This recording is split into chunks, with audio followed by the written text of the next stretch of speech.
Friends, आइए जानते हैं कैसे हम एआई टूल के माध्यम से वीडियो बना सकते हैं यूट्यूब चैनल के लिए।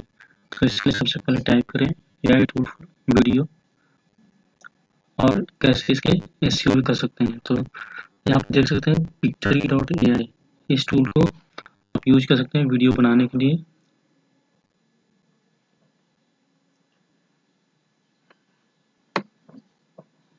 और इससे आप कीवर्ड जनरेट करके एसईओ भी आप इसका जो है बढ़िया कर सकते हैं चैनल का।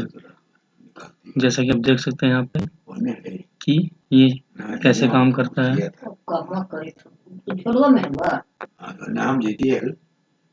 तो फ्रेंड्स समझ गए होंगे कि कैसे आप इस टूल के माध्यम से वीडियो का एसईओ और वीडियो बना सकते हैं।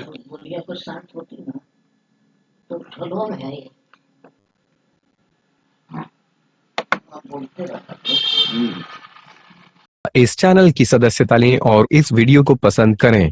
अगर आपके पास वीडियो के लिए कोई सुझाव है तो कृपया टिप्पणी करें।